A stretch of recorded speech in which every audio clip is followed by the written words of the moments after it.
Oke, tadi lupa ya, belum saya record ya. Oke, jadi di materi kita kali ini kita belajar mengenai bercerita pengalaman. Jadi kemarin kita belajar mengenai mendengarkan dongeng ya, namun sekarang kita gantian gitu, kita yang bercerita pengalaman. Bagaimana sih kita menceritakan pengalaman kita dengan baik, runtut, dan jelas gitu. Nah, kita hidup gitu kan, pasti punya pengalaman yang mengesankan. Nah, disinilah bagaimana sih cara kita menceritakan pengalaman kita itu yang mengesankan. Nah, ternyata gitu kan, ternyata banyak juga para novelis, kemudian penulis cerpen dan penulis-penulis lain itu ya, yang dia berangkat dari menulis pengalaman pribadi. Contohnya misalnya tadi saya contohkan adalah Raditya Dika gitu kan. Dia di buku-bukunya itu kan ceritanya katanya dia adalah pengalaman pribadi gitu kan, sampai bisa booming dan follower Twitternya itu yang terbanyak ya di Indonesia gitu kan. Nah, itu dia bercerita tentang pengalaman pribadinya. Nah, oke, singkat cerita seperti itu ya ini, karena di record nih. Lupa. Oh ya, kalau misalnya ini saya diingetin ya Mbak Mas ya, kalau record saya suka lupa nih. Nah, Mbak Niza ini sekarang sudah dengar nggak suara saya?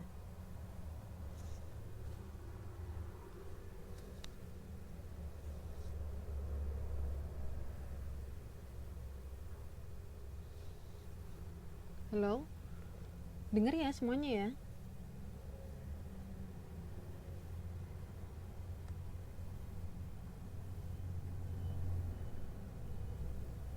Oke, tadi saya sudah bacakan mengenai cerita Mari Sejenak Jadi Koboi. Sudah sampai poin yang paragraf ke selanjutnya ini ya. Nah, tadi sampai berkuda di Gunung Mas. Nah, selama berkuda harus memperhatikan keseimbangan dan jangan pernah merasa takut. Selain itu, perhatikan petunjuk yang diberikan oleh pendamping berkuda. Sumber kutipan yaitu dari Kompas 14 Maret 2009 dengan perubahan, dengan sudah diedit. Kemudian penjelasannya di sini adalah pengalaman di atas merupakan contoh pengalaman yang mendebarkan karena berkuda di daerah berbukitan ya.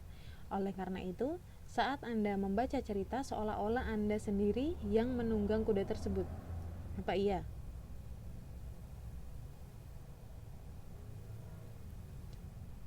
Apa iya penjelasan ini benar gitu kan ya? Coba kita cermati kutipan berikut. Yang pertama, satu hal penting sebelum memutuskan berkuda adalah dengan meyakinkan diri sendiri bahwa kita berani.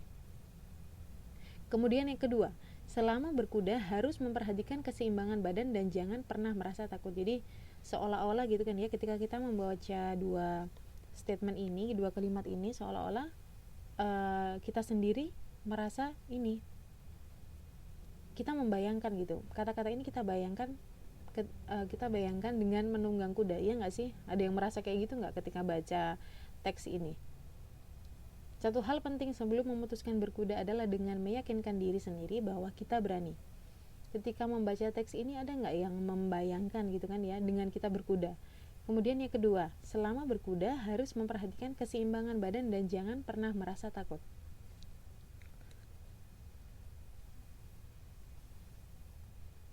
Nah, pengalaman yang mengesankan di atas diawali dengan pengungkapan latar. Latar tersebut digambarkan dengan menawan hingga menjadi lebih hidup. Tahu nggak artinya latar? Latar itu apa? Mbak Siti Khoiria, di sini ada kalimat yang mengatakan bahwa pengalaman yang mengesankan di atas diawali dengan pengungkapan latar. Apa maksud latar? Artinya latar apa? Di sini Mbak Ria Reni Arum bilang tadi jadi pengen naik kuda ya. Iya Mbak ya, jadi sudah terbukti ya dengan membaca dua kalimat tersebut. Mbak Reni bilang jadi pengen naik kuda gitu kan ya. Jadi seolah-olah kita sendiri juga membaca sambil membayangkan gitu, dengan membayangkan kita menunggang kuda. Mbak Mei Fuza, iya Mbak, silakan masuk.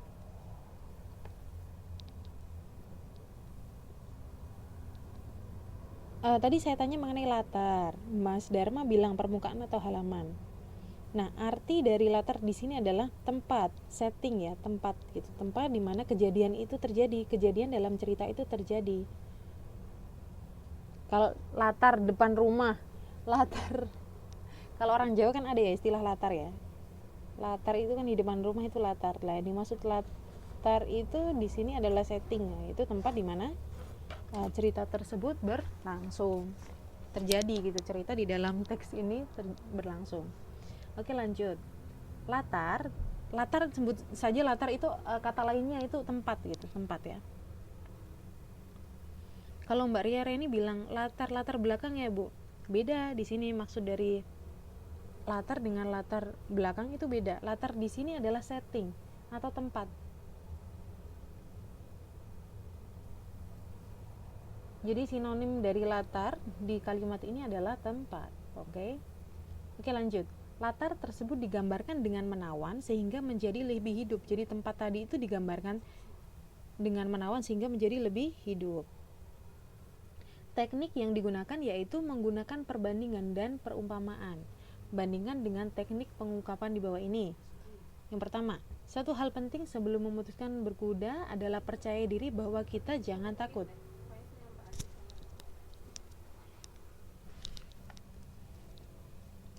Selama berkuda harus memperhatikan keseimbangan dan jangan takut. Jadi teknik yang digunakan yaitu menggunakan perbandingan dan perumpamaan ya.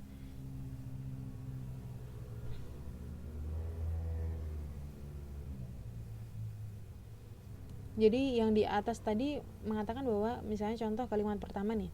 Satu hal penting sebelum memutuskan berkuda adalah dengan meyakinkan diri sendiri bahwa kita berani. Kemudian yang kedua, artinya sama namun bunyinya beda, yaitu satu hal penting sebelum memutuskan berkuda adalah percaya diri bahwa kita jangan takut.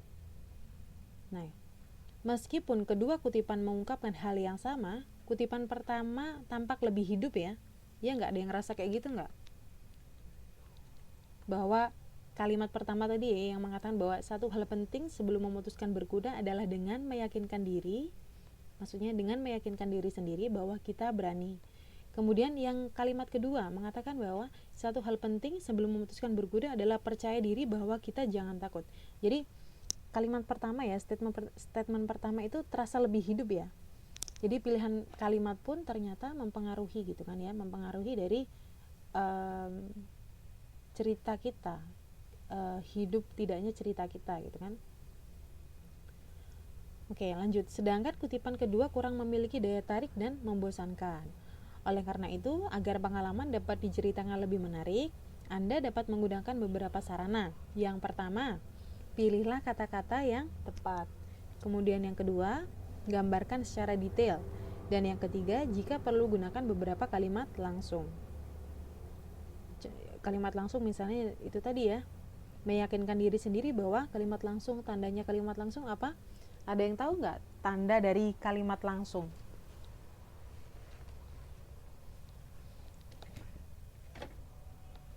Mbak Mei, tanda dari kalimat langsung. Kalimat langsung itu ditandai dengan apa, Mbak?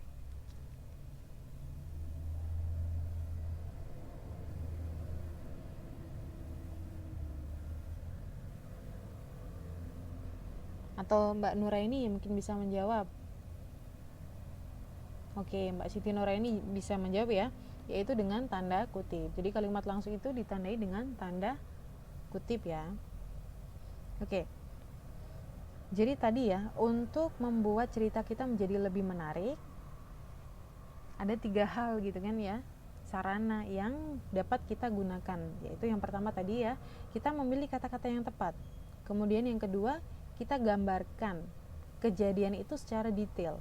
Dan yang ketiga, kita menggunakan kalimat langsung agar cerita kita itu menjadi lebih hidup gitu, lebih menarik.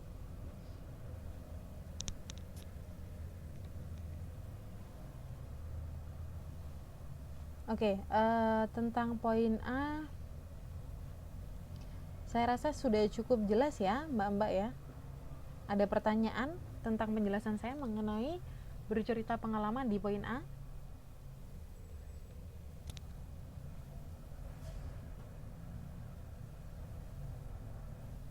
Mbak Fitri mungkin, atau Mbak Monica, Mbak Fuza.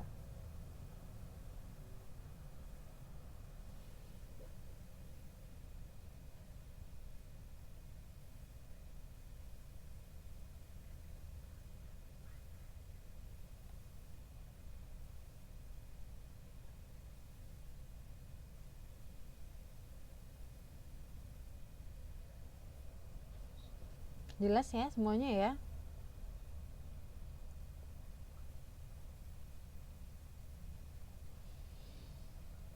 Oke, kok pada diem sih? Ya, semoga jelas ya. Jelas, Mbak Fitri bilang jelas. Oke, kita lanjut ya. Poin B, yaitu bercerita dengan alat peraga sesuai urutan.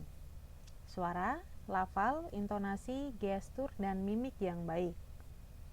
Nah, gerakan atau mimik dapat menghidupkan cerita, apalagi kalau ditunjang oleh alat peraga. Peralatan yang dapat digunakan ialah apa saja yang dapat mendukung gerakan dan mimik, misalnya sapu, buku, atau pensil. Ketika Anda memperagakan seekor burung, gunakan benda tertentu seakan-akan sedang terbang. Nah, dengan begitu cerita menjadi lebih Nah, dengan begitu cerita menjadi lebih hidup.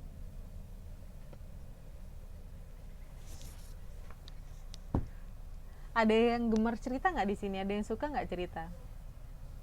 Yang hobinya curhat, yang hobinya cerita? Biasa nggak pakai alat peraga misalnya? Biasanya suka curhat ini cewek nih kayak saya nih biasanya. Ngerumpi bu ya. Ini Mas Dharma kan? Ini bukan Mbak Dharma kan? Iya, jadi the nature of woman emang kayak gitu ya, suka ngobrol kan ya.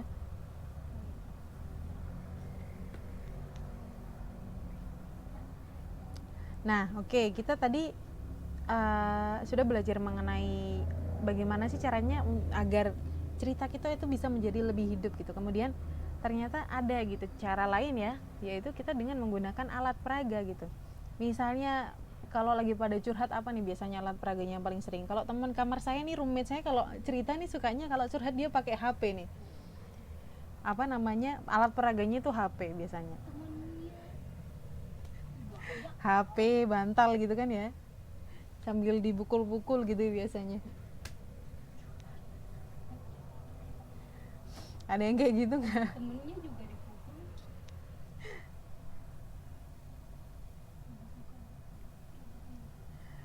Oke, sekarang kita untuk mempelajari lebih dalam gitu, bagaimana sih kita agar bercerita gitu ya, bercerita pengalaman kita yang mengesankan itu agar lebih baik dan runtut. Kita sekarang baca bareng-bareng ya mengenai dongeng asal usul Surabaya. Ada yang sudah pernah dengar dongeng asal usul Surabaya?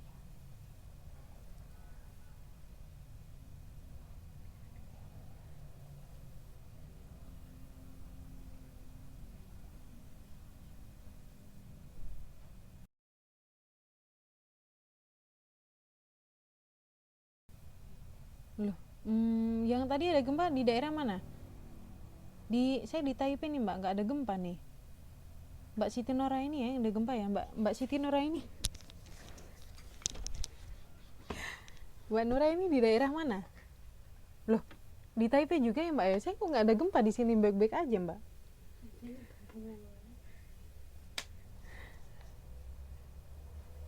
Oke, kita tadi Mas Dharma bilang pernah baca ya, tapi cuma separoh. Oke,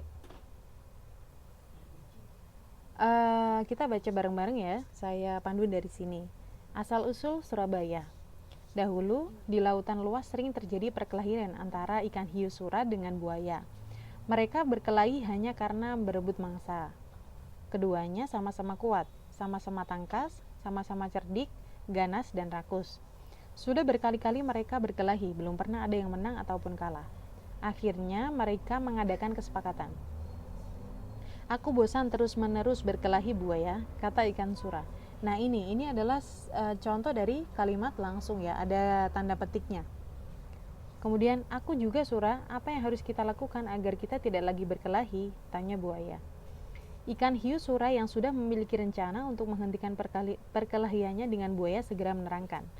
Untuk mencegah perkelahian di antara kita, sebaiknya kita membagi daerah kekuasaan menjadi dua. Aku berkuasa sepenuhnya di dalam air dan harus mencari mangsa di dalam air, sedangkan kamu berkuasa di daratan dan mangsamu harus yang berada di daratan. Sebagai batas antara daratan dan air, kita tentukan batasnya, yaitu tempat yang dicapai oleh air laut pada waktu pasang surut. Baik, aku setuju. Kemudian buaya mengatakan, baik, aku setuju gagasanmu itu.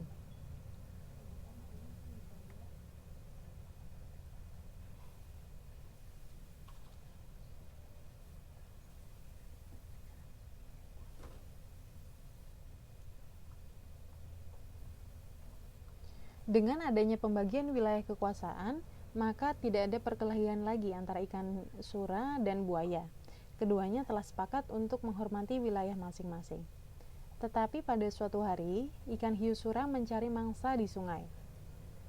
Hal ini dilakukan dengan sembunyi-sembunyi agar buaya tidak mengetahui. Mula-mula hal ini memang tidak ketahuan.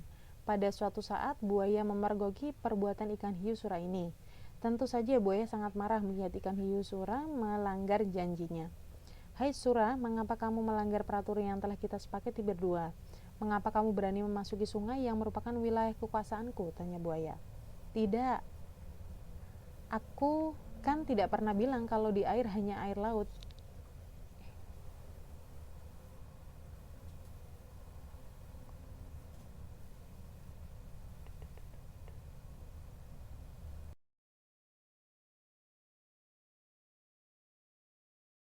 Aku kan tidak pernah bilang kalau di air hanya air laut, tetapi juga air sungai, jawab ikan hiu sura.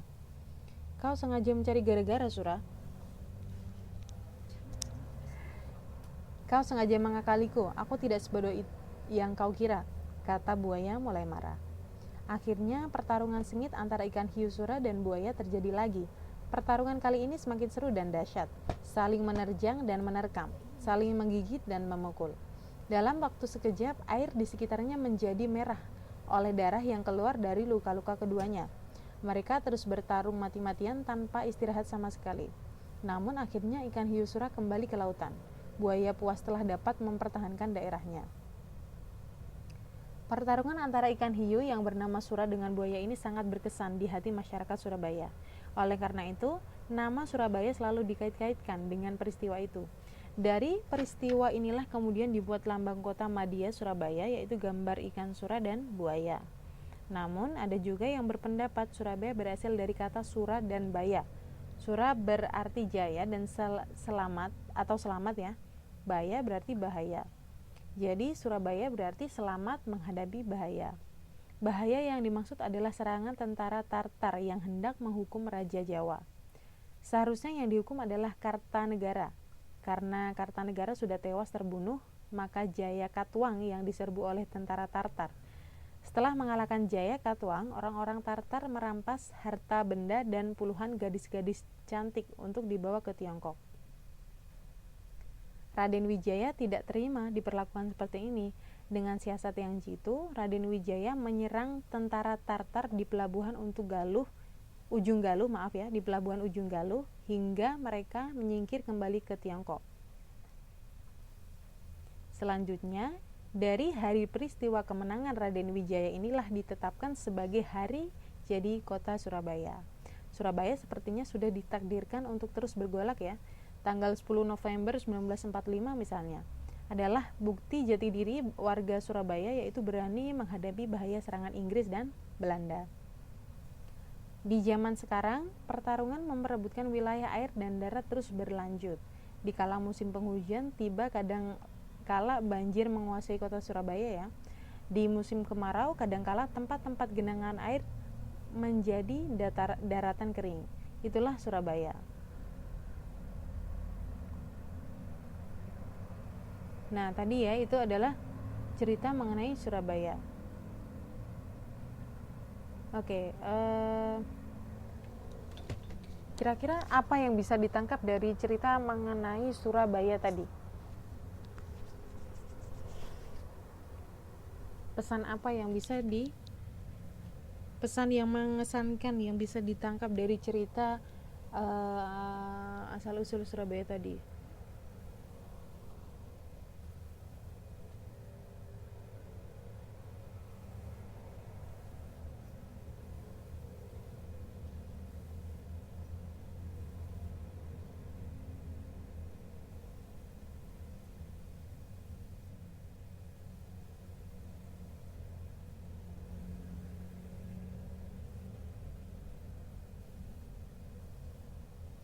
Ada yang bilang perjuangan mempertahankan haknya, perkelahian, mempertahankan tempat yang dicintainya.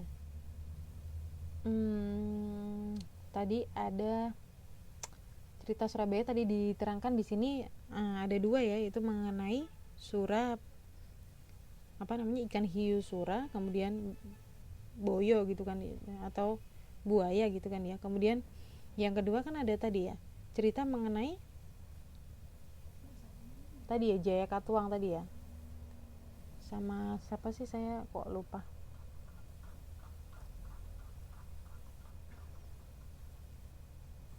Raden Wijaya tadi yang berhasil mengusir tentara Tartar gitu kan ya, keluar dari pelabuhan Ujung Galuh gitu, sampai menyingkir dia ya ke Tiongkok kembali. Jadi ada dua cerita ternyata di sini. Kalau yang dari cerita Surabaya, kalau dibilang mempertahankan, dua-duanya ini dari cerita baik yang Surabaya maupun yang tentang Raden Wijaya itu sama-sama mempertahankan ya, sama-sama berjuang gitu kan ya.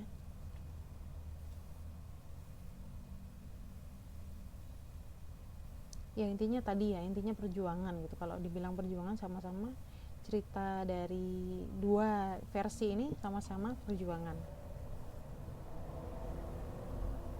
Oke, berarti jelas ya. Kemudian kita lanjut yang poin ketiga, menceritakan tokoh idola dengan mengemukakan identitas dan keunggulan tokoh. Nah, dalam pembelajaran ini Anda akan diberikan bacaan sosok tokoh fenomenal di bidang lapangan hijau. Siapakah dia?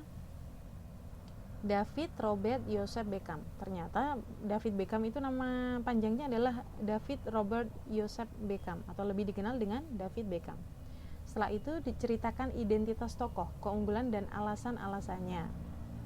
Nah, ini saatnya kita menggali identitas tokoh idola, keunggulannya, kemudian alasan-alasan kenapa sih kita mengidolakan David Beckham gitu kan ya. Kalau saya kan mengidolakan Chester Bennington ya, vokalisnya Linkin Park. Nah, di sini David Beckham gitu kan ya. Ada yang ini nggak ngefans sama David Beckham? Kalau saya ngefansnya sama Lampard, yang dulu di Chelsea, tapi sekarang udah nggak tahu kemana dia setelah keluar dari Chelsea. Saya udah nggak pernah ini. Ada yang ngefans gak sama David Beckham?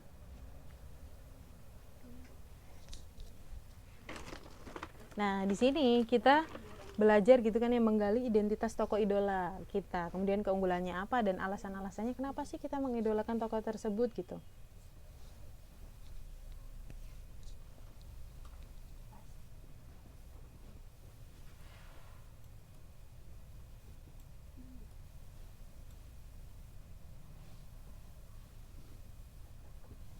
Nah, di sini David Beckham misalnya ceritanya. Mas Dharma bilang karena bisa menjadi inspirasi. Iya, menjadi inspirasi. Inspirasinya kenapa? Gitu kan? Karena Mbak Maikuhan dijawab karena dia jago main bola. David Beckham saya dengar-dengar kok yang paling terakhir dia udah pensiun ya.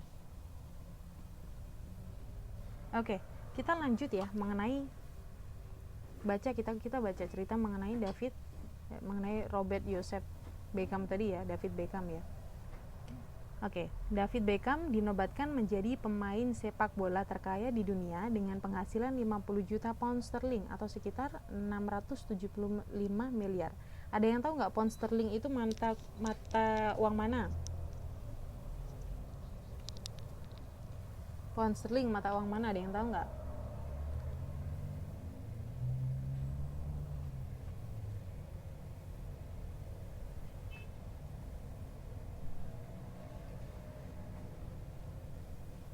Inggris, oke. Great Britain, benar. UK, benar sekali. Oke, lanjut. Atau sekitar 675 miliar. Bukan main ya. Ya, ayah dari Brooklyn dan Romeo ini menjadi pujaan dan selalu dieluk-elukan saat merumput. Tidak berlebihan, jika banyaknya fansnya yang tergila-gila terhadap suami mantan personal grup vokal asal Inggris Spice Girls atau Victoria Adams, ini ya, karena memang selalu menarik perhatian baik di dalam maupun di luar lapangan. Kehebatannya di lapangan sepak bola ditunjukkan dari gol-gol indah yang sering diciptakan. Selain itu, kapten kesebelasan nasional Inggris ini di lapangan sepak bola memiliki jurus ampuh berupa tendangan pisang.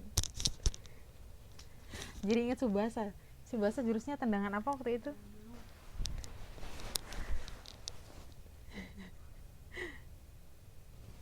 Saya malah baru tahu ini kalau misalnya David Beckham itu punya tendangan ampuh yang namanya tendangan pisang. Oke, dan karena tendangan pisang dari kakinya ini, banyak operan bolanya yang kemudian dilesatkan teman satu timnya ke gawang lawan dan membuahkan gol ternyata, atau mengecoh banyak kiper top dunia. Sementara di luar lapangan, sosok Beckham menjadi pujaan banyak orang karena penampilannya yang modis. Ganteng ya, siapa yang nggak tahu Beckham gitu kan ya. Potongan rambutnya yang aneh selalu diikuti Beckhamania. Oh, fans Nia Beckham namanya Beckhamania ya, sebutan untuk fansnya saat menjadi bintang iklan minyak rambutnya. Minyak iklan apa ya? Minyak rambut apa ya Beckham ya? Tahu nggak kak minyak rambut apa? Gatsby ya? Gatsby bukan sih? Gatsby itu bukan deh, nggak tahu ah. Nggak tahu, lupa, nggak pernah nonton TV. Kemudian baru-baru ini dia sosiolog dari Inggris. Kemudian baru-baru ini dua sosiolog dari Inggris yaitu Dr. Andrew Parker dari Universitas Warwick dan Dr. Alice Casmer dari Universitas Staffordshire mengadakan penelitian bersama mahasiswa mengupas siapakah sosok yang paling berpengaruh di Inggris. Jawabannya cukup mencengangkan ya. Sosok yang paling berpengaruh saat ini di Inggris bukanlah pewaris tahta kerajaan Inggris atau Pangeran Charles ya, atau tokoh-tokoh lain. Sosok tersebut ialah pemain kesayangan Alex Ferguson, yaitu David Beckham. Nah, alasannya ternyata cukup sederhana, yakni karena kehebatan Beckham di lapangan dan karisma sosoknya di luar lapangan. Selain itu, seolah-olah mata dunia memperhatikan dan meniru tingkah polanya. Nilai plus lainnya ialah karena Beckham yang kini bergelimang harta tidak pernah merasa sombong karena kekayaannya dan tidak melupakan asal-usul dirinya yang berasal dari kelas pekerja menengah. Akan tetapi, keberhasilan pria yang mempunyai nama panjang David Robert Joseph Beckham sebagai pemain sepak bola ternama ini bukanlah sesuatu yang jatuh dari langit begitu saja. Beckham yang dilahirkan di Leytonstone, Inggris pada tanggal 2 Mei 1975 ini memang sejak kecil 2 Mei 1975 ini memang sejak kecil menyukai permainan sepak bola. Bakatnya mulai terlihat sejak usianya masih sangat belia. Tidak mengherankan jika saat masih berusia 11 tahun dan masih menuntut ilmu di Essex, Beckham pernah memperoleh anugerah The Bobby Charlton Soccer Skills Award. I don't know what is that. Gak tahu apa itu. Intinya dia jago lah main bola gitu kan waktu di tempat dia belajar gitu kan intinya. Nah, 5 tahun kemudian, tepatnya saat dia berusia 16 tahun, Beckham muda berkesempatan bergabung dengan MU, Manchester United ya, atas rekomendasi sang pelatih saat itu, yaitu Andre Kanchelskis. Setelah MU menjuarai FA Youth Cup pada tahun 1992 dan menduduki tempat kedua setahun kemudian, Beckham baru dikontrak sebagai pemain profesional pada Januari 1993. Jadi itu tadi ya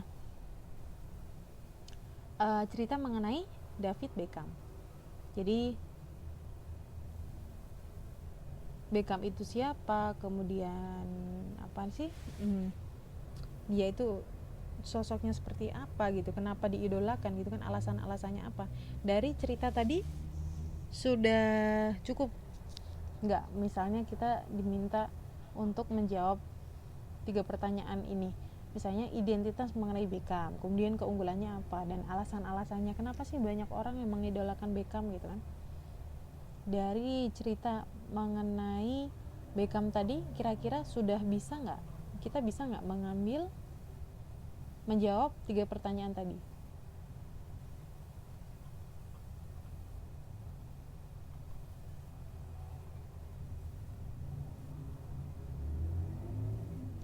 Nah, misalnya nih saya tanya ke Mbak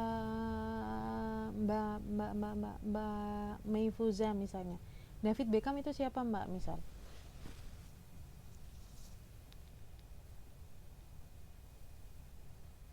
Halo Mbak May, jangan-jangan tidur nih diceritain. Mbak Mayfuza. Oke, pertanyaan untuk Mbak Mayfuza tadi ya, David Beckham itu siapa sih berdasarkan penjelasan dari teks yang kita baca bareng-bareng tadi. Kemudian Mas Dharma, keunggulan dari David Beckham apa? Kemudian Mbak Niza, alasan-alasannya kenapa sih banyak orang gitu kan, banyak orang yang mengidolakan David Beckham.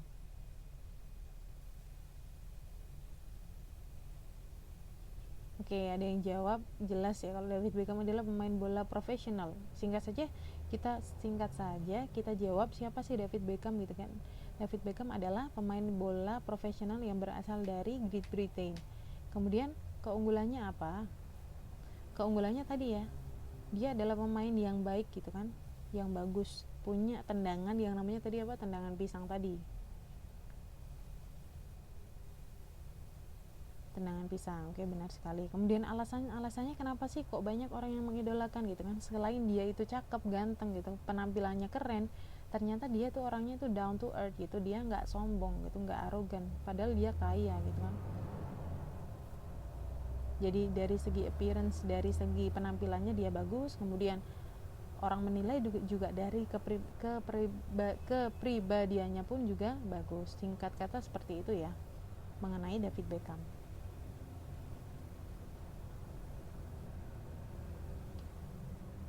Nah, ternyata ini ada yang lebih detail gitu kan ya. Agar Anda dapat berbicara di depan teman-teman tentang diri tokoh idola, berikut ini penjelasan yang dapat Anda gunakan sebagai penuntun.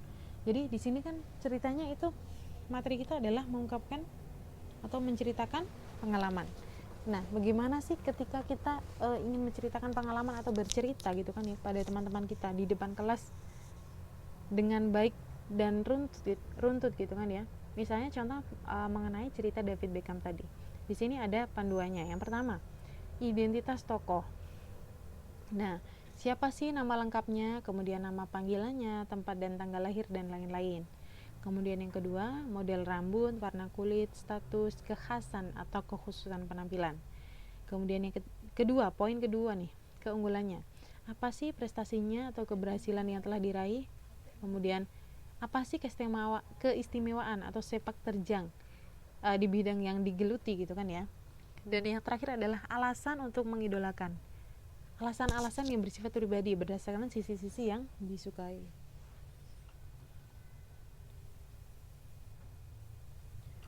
Oke, saya rasa jelas ya.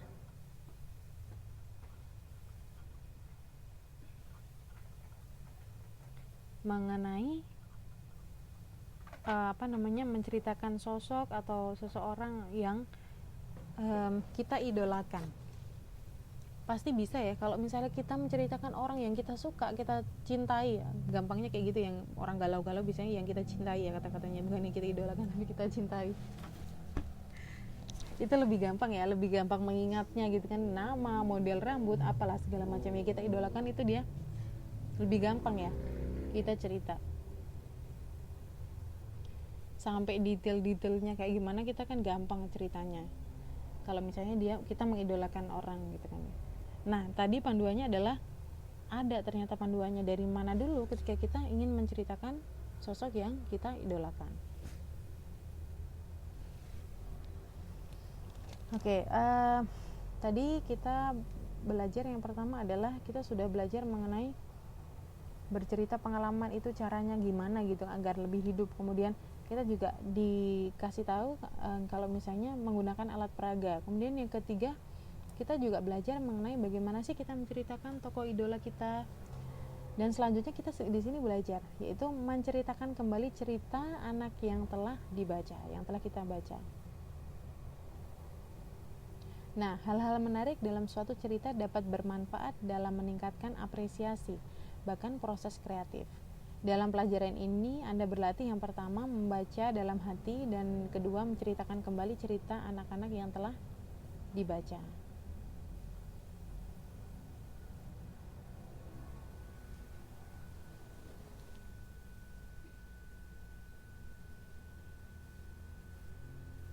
Nah, langsung praktek aja ya kita. Judulnya adalah Pesan Terakhir Seorang Ibu. Ini kita cermati gambar ini ya. Ada seorang ibu dengan 2 anak ya. Ibu berkata kepada 2 anak, "Ingatlah jangan ada yang memakan telur ikan yang ada di atas meja itu sebelum ayah kalian pulang." Kemudian si anak perempuan yang besar ini ya mengatakan, "Baik Bu, namun yang anak yang kecil kita lihat yang gendut ini dia kelaparan ya, seperti kelaparan dia pengen sekali ya. Dan di sini ada tulisannya nyam nyam." Nah, oke, kita baca bareng-bareng. Tapi bacanya dalam hati. Oke. Kita mulai ya, baca sekarang ya.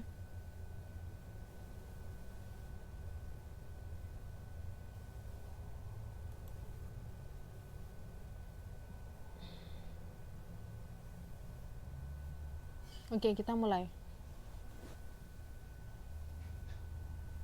Dibaca dari sekarang.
Saya sudah selesai membaca. Apakah semuanya sudah selesai membaca?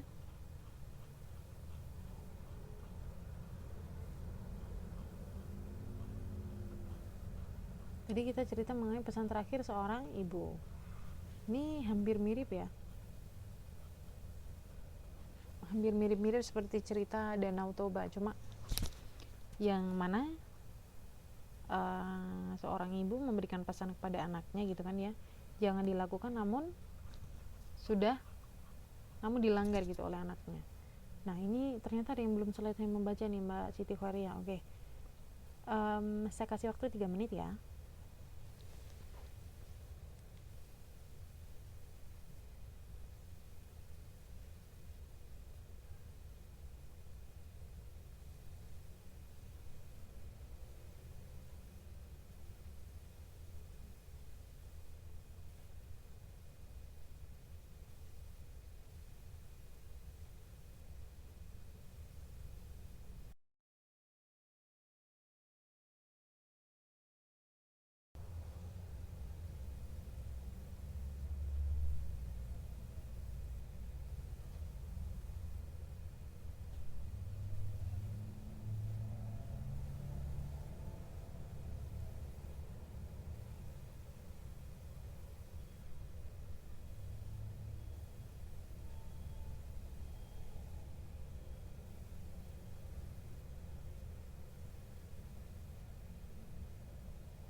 Oke, sudah selesai.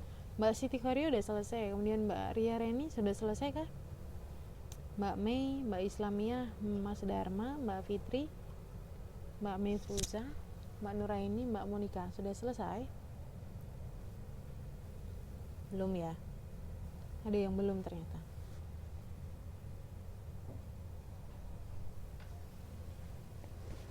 Anaknya ini namanya hampir sama ya, Obia Mokara dan Obia Moloko.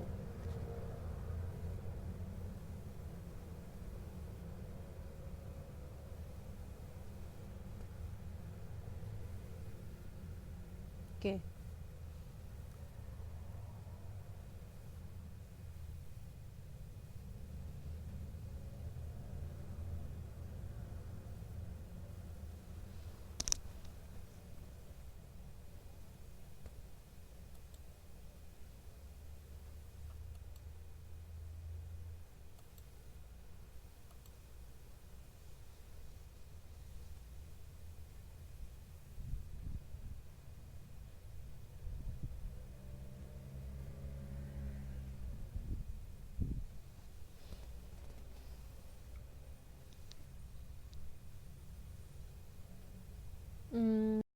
Udah semua ya bacanya ya. Nah, setelah kita membaca semua, setelah kita selesai membaca gitu kan ya, dari cerita tadi, kita sekarang adalah selanjutnya adalah menceritakan kembali cerita yang sudah kita baca. Nah, tadi di sini ada kata-kata gitu kan ya. Kita lihat di sini.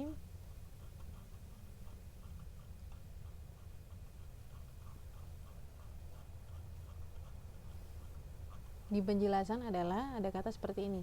Hal-hal menarik dalam suatu cerita dapat bermanfaat dalam meningkatkan apresiasi, bahkan proses kreatif. Nah, di sini ada yang tahu nggak? Meningkatkan apresiasi. Apa sih apresiasi itu? Dalam hal kaitannya di sini membaca cerita atau seni, apa ya, hasil karya gitu kan ya. Apa kira-kira? Apa maksud dari meningkatkan apresiasi? Ada yang tahu nggak di sini? Mbak Monika, ada tahu nggak maksudnya apa di sini, atau Mas Dharma di sini?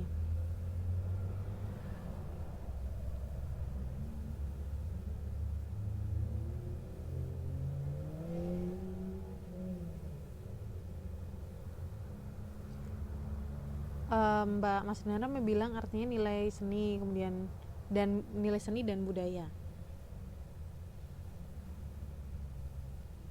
Jadi arti kata dari apresiasi adalah penghargaan ya, atau penilaian yang positif terhadap suatu karya tertentu. Kalau misalnya di sini cerita gitu kan ya, cerpen gitu, berarti dia adalah penghargaan atau penilaian yang positif terhadap suatu karya tertentu. Terhadap kalau cerpen berarti cerpen, kalau misalnya novel berarti novel. Nah, artinya tadi ya, apresiasi merupakan penilaian terhadap suatu karya seni, suatu karya. Kalau di sini apresiasi mengenai cerita berarti penilaian terhadap suatu cerita seperti itu. Jadi yang namanya apresiasi itu adalah singkat penjelasannya adalah penghargaan atau penilaian yang positif terhadap suatu karya. Jadi itu ya, di sini maksud dari kata meningkatkan apresiasi adalah meningkatkan penilaian kita, penghargaan kita terhadap suatu karya yang di sini misalnya cerita, berarti ya terhadap cerita seperti itu.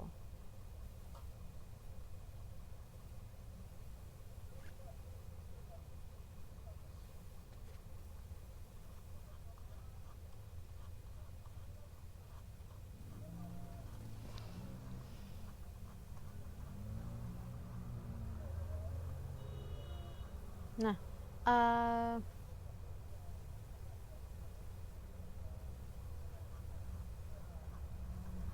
bentar ya. Dari cerita tadi, kira-kira apa yang bisa kita petik dari cerita mengenai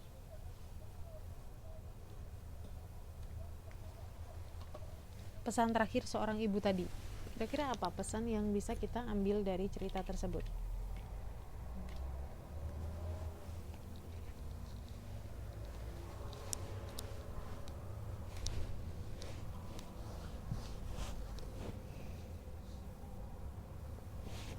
Mbak Siti Nuraini menjawab pesan itu wajib dituruti.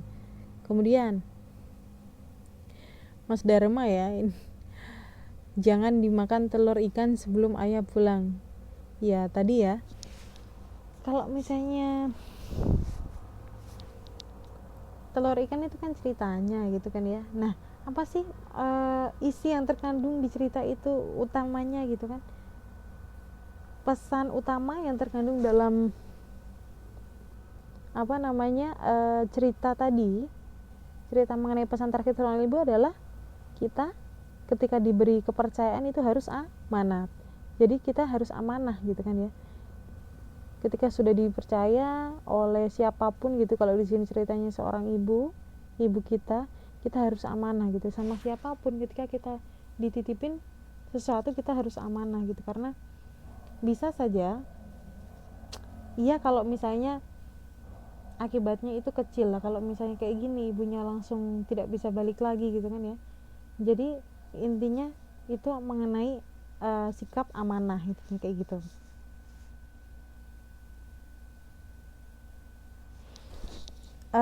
Kemudian di sini Mbak Siti Khairiyah menggambarkan kasih sayang seorang ibu kepada anaknya yang sangat mendalam. Ada juga sih yang menggambarkan, yang menceritakan bahwa kasih sayang seorang ibu ada tadi kan sebelum meninggalkan gitu kan, diceritakan bahwa dia meminta atau memberikan mengatakan pada anak perempuannya, kamu tadi peras daun apa tadi kan ya, itu ada susunya gitu tuh, bisa jadi. Tapi yang paling utama di dalam cerita tadi adalah mana yang menjaga kepercayaan. Oke, jelas ya. Nah, selanjutnya kita menceritakan kembali cerita anak yang telah dibaca. Kemampuan seseorang dalam memahami cerita dapat dilihat dari kemampuannya menceritakan kembali cerita tersebut dengan kata-kata sendiri, baik secara tertulis maupun lisan. Ada beberapa yang perlu Anda perhatikan dalam menceritakan kembali sebuah cerita, yaitu kesesuaian urutan cerita dan penggunaan bahasa yang menarik. Jadi yang perlu diperhatikan ya dalam menceritakan kembali sebuah cerita, yaitu pertama adalah kesesuaian urutan cerita, kemudian yang kedua penggunaan bahasa yang menarik. Jadi urutan cerita itu harus kita sesuaikan, kemudian kita juga harus menggunakan bahasa yang menarik. Nah, untuk memandu dalam bercerita, catatlah urutan pokok-pokok cerita dengan mengisi kolom di bawah ini. Nah, misalnya urutan pertama, kedua, dan ketiga, kemudian ada urutan keempat. Nah, pokok ceritanya apa sih di urutan pertama gitu kan ya. Ternyata urutan pertama tadi ini ya, isinya adalah pesan terakhir seorang ibu. Kisah di Maluku Utara, daerah Tobelo. Ayah nelayan, ibu seorang yang setia dan bijaksana, mempunyai 2 orang anak dan laki-laki dan perempuan, dan bla bla bla tadi. Jadi kita dalam bercerita itu kita harus mencatat urutan pokok-pokok cerita dengan mengisi kolom-kolom. Misalnya kita bikin kolom-kolom, ada kolom pertama, kedua, ketiga, kemudian pokok cerita dari yang pertama apa, yang kedua apa, kemudian yang ketiga apa, sehingga kita bisa cerita dengan lebih runtut. Seperti itu. Nah, penggunaan bahasa yang dikatakan menarik jika dapat membuat pembaca seolah-olah menyaksikan sendiri peristiwa itu. Misalnya tadi ya, si ibu melompat ke mana tadi, ke laut, kemudian berdiri di batu, kemudian ibunya menggunakan kalimat langsung nggak tadi ibunya ketika menyuruh menginstruksikan kepada membuka batu tadi, sehingga batunya terbuka. Itu kan seolah-olah kita ada menyaksikan gitu kan, menyaksikan oh si ibu masuk ke dalam laut, kemudian si ibu berdiri di batu, kemudian menyuarakan sesuatu tadi, bukalah, seolah-olah kan bukalah batu itu, kemudian si batu terbuka dan ibunya ke situ kan loncat gitu, seolah-olah kita melihat gitu, menyaksikan gitu kan, dari gaya cerita si pencerita tadi ya. Nah, si Mbak Nuraini ya mengatakan bahwa ada tanda kutipnya, jadi menggunakan kalimat langsung ya untuk membuat cerita menjadi lebih hidup. Nah, berikut ini beberapa hal yang perlu Anda perhatikan ya. Ada 4. Yang pertama, gunakan bahasa yang mudah dipahami. Jadi bahasanya nggak usah yang sophisticated, aneh-aneh gitu kan ya, yang mudah dipahami saja. Kemudian yang kedua, gunakan kalimat-kalimat pendek. Yang ketiga, ungkapkan kalimat-kalimat langsung yang diucapkan tokoh secara ekspresif. Contohnya tadi ya, membuka batu tadi kata Mbak Nuraini ya, saya sedikit lupa tadi menggunakan kalimat langsung. Kemudian apabila perlu, bedakan antara suara tokoh yang satu dan tokoh yang lainnya. Dan yang keempat, bercerita secara perlahan, jangan terlalu cepat agar orang lain memahami cerita Anda. Tadi ya kalau misalnya di TV-TV gitu kan, ketika ada ya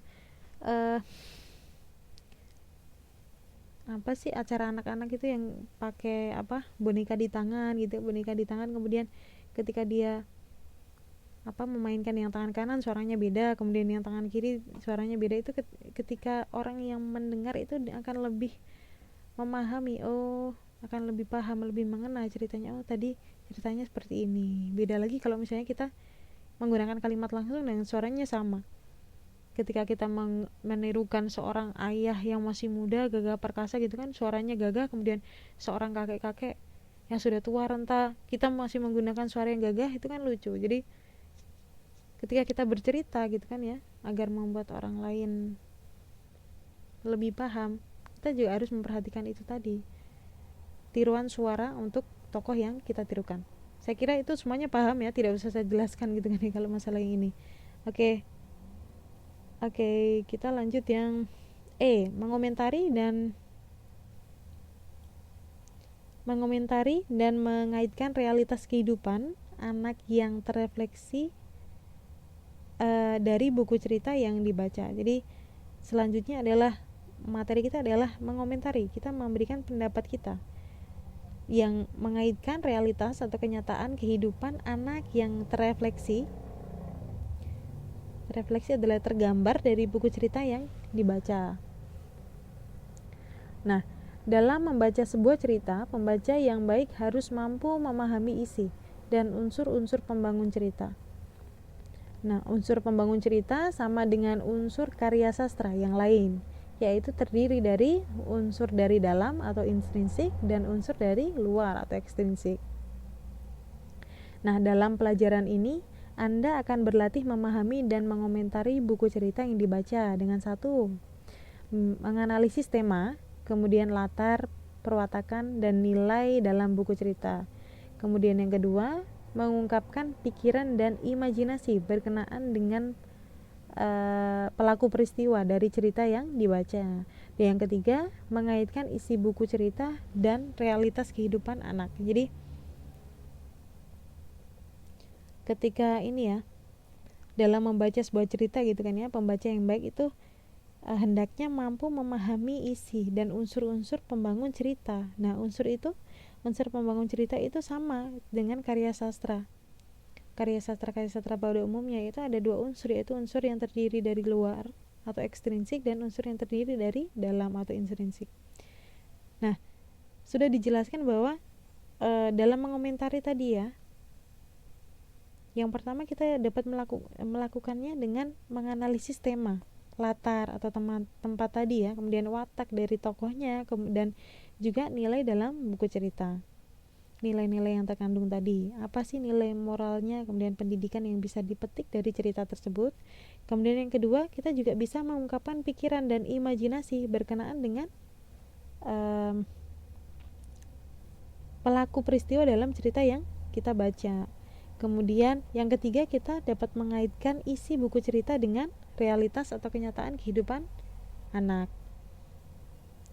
Tadi ya, singkat seperti itu.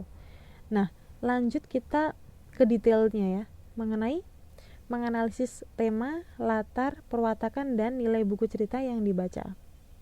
Nah, tema, latar, perwatakan, dan nilai yang terkandung dalam sebuah cerita merupakan unsur pembangun dari dalam atau unsur intrinsik. Jadi, unsur intrinsik adalah unsur dari dalam, unsur pembangun cerita dari dalam, yang isinya adalah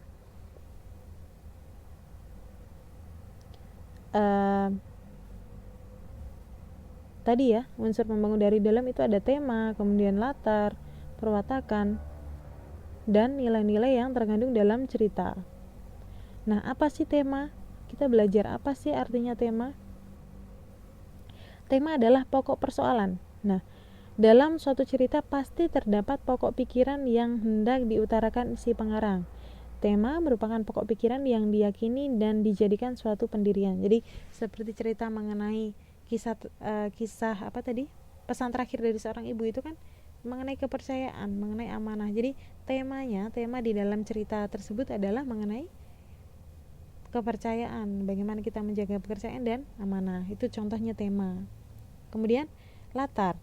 Dalam sebuah cerita sering disebut setting, kan? Seperti yang saya katakan tadi ya, latar atau juga setting. Latar terdiri dari latar tempat. Nah, tempat kan ya, dan waktu. Jadi latar itu disebut juga setting ya.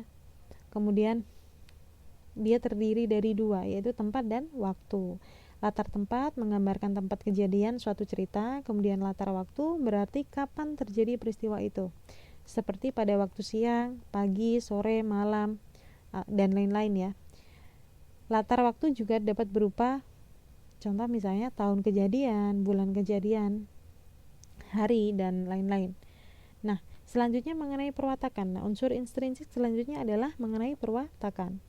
Dalam penggambaran watak atau karakter seseorang tokoh, itu disebut perwatakan. Jadi perwatakan adalah penggambaran watak atau karakter seorang tokoh. Itu disebut dengan perwatakan.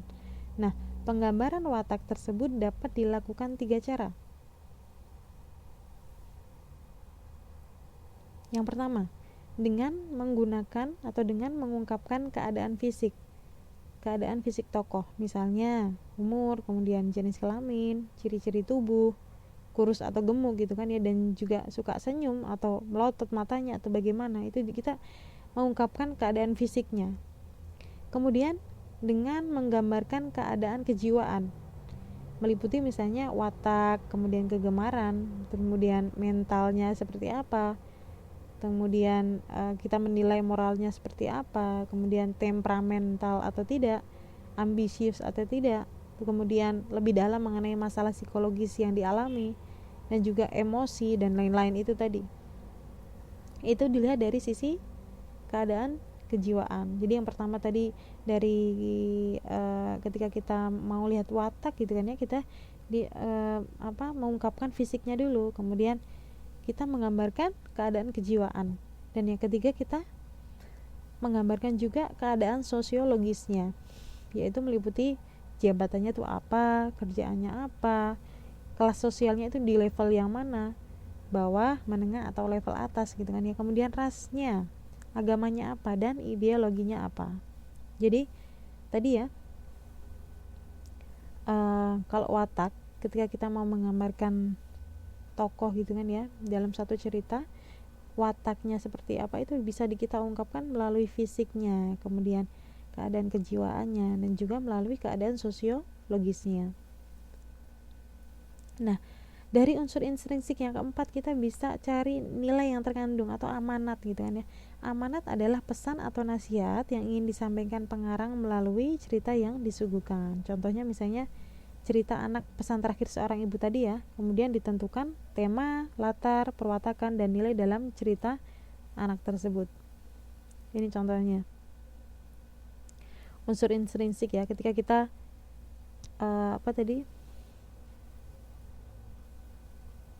ingin mengungkapkan, kita harus menganalisis dulu temanya, latarnya apa, perwatakannya apa, dan juga nilai-nilai cerita yang dibaca itu dari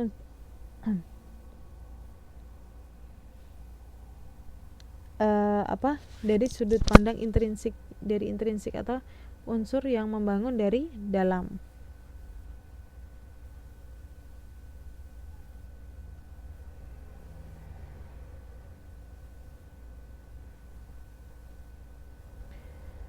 Oke, biar nggak ngantuk,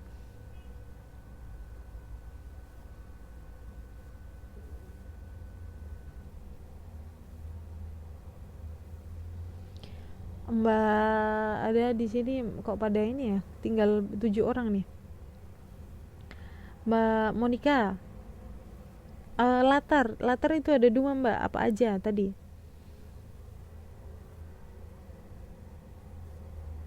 Halo? Atau Mbak Siti Khoiriyah, latar itu kan tadi ada 2. Latar itu apa? Dibedakan menjadi apa tadi latar bentuk? Latar, Mbak Mekuha bilang tempat. Oke, satu lagi selain tempat, waktu dan tempat. Benar sekali. Jadi latar itu ada 2, yaitu waktu dan tempat. Oke.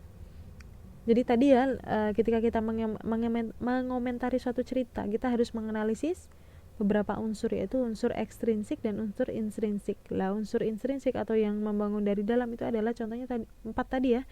Yang pertama adalah mengenai tema, kemudian yang kedua mengenai latar atau setting, kemudian yang ketiga perwatakan, dan yang terakhir adalah amanat. Nah, selanjutnya mengungkapkan pikiran dan imajinasi berkenaan dengan pelaku peristiwa dari cerita yang dibaca. Jadi bagaimana kita mengungkapkan pikiran dan juga imajinasi berkenaan dengan pelaku peristiwa yang ada dalam cerita yang kita baca. Nah, pokok masalah yang dihadapi oleh seorang tokoh sebagai pelaku peristiwa didukung oleh adanya latar tertentu. Jadi pokok masalah yang dihadapi oleh seorang tokoh sebagai pelaku peristiwa didukung oleh adanya latar tertentu ya. Melalui latar tersebut peristiwa menjadi hidup, pokok masalah menjadi terbangun, dan watak tokohnya pun akan mencerminkan karakter tertentu. Contohnya kita tadi misalnya membaca terakhir pesan terakhir seorang ibu. Jadi kita akan dapat mengungkapkan pikiran dan juga imajinasi berkenaan dengan peristiwa dari cerita ke cerita tadi ya. Bagaimana kita mengungkapkan pikiran dan juga imajinasi kita mengenai cerita tadi, mengenai cerita pesan terakhir dari seorang ibu. Ketika kita membaca kan kita berimajinasi ya, nggak cuma kita baca, otomatis kita membayangkan, oh kayaknya seperti ini, anak-anaknya seperti ini, kejadiannya itu kayak gini loh tadi pas meloncat ke laut, kemudian pas menginstruksikan batu untuk membuka dan lain-lain tadi. Nah, itu kita ceritakan gitu. Jadi imajinasi kita itu kita ceritakan apa yang kita lihat di imajinasi kita. Contoh misalnya ungkapan pikiran dan imajinasi dari kutipan cerita di atas. Contohnya adalah latar dalam sebuah cerita di atas terjadi di daerah Tobelo, Maluku Utara, daerah pesisir laut. Perwatakan sang ayah seorang nelayan yang gagah dan berani, sedangkan sang ibu seorang wanita yang bijak dan menjaga amanah. Namun mempunyai masalah psikologis yang dialaminya setelah anak-anaknya mengabaikan nasihat atau pesannya, sehingga ia tak tahan lagi dan menerjunkan diri ke laut. inilah yang menjadikan peristiwa menjadi hidup.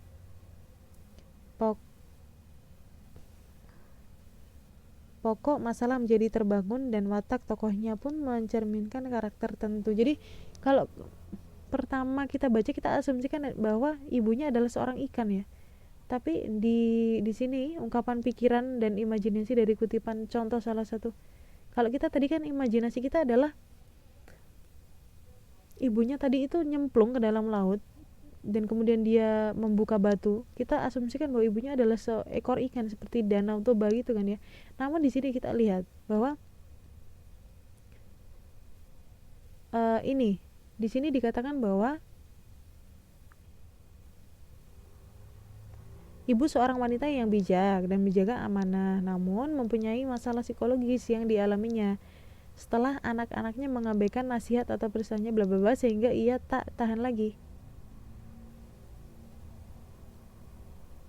dan menerjunkan diri ke laut. Inilah, nah di sini malah dikatakan bahwa ibunya itu terjun bukan karena ikan, tapi dia memiliki masalah psikologis. Jadi ketika kita membaca itu, imajinasi kita itu bermacam-macam gitu kan ya. Ternyata ketika kita berpikir gitu, sebagian berpikir, saya juga berpikir tadi ibunya adalah seorang ikan, namun beda lagi di sini, malah dia mengartikan bahwa ibunya itu punya masalah psikologis, anaknya nggak nurut, kemudian dia masuk terjun ke laut gitu kan ya.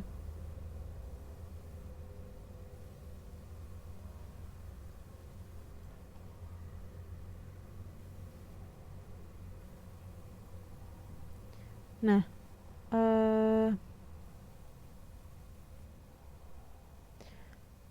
ini waktunya sudah habis ya, tinggal 4 menit.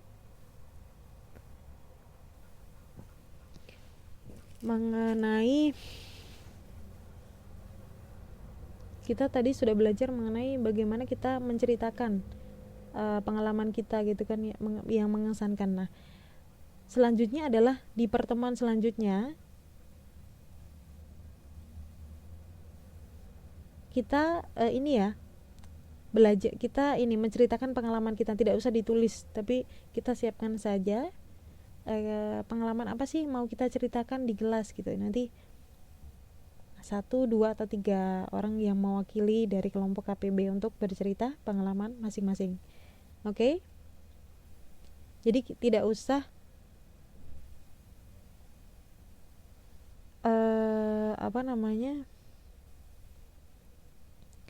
ditulis, namun kita persiapan saja mengenai apa sih cerita yang akan kita ceritakan di pertemuan selanjutnya. Nah, ini Mbak Siti Nurenin tadi. Tapi kenapa ada terbukalah kepada batu? Itu tadi ini ya.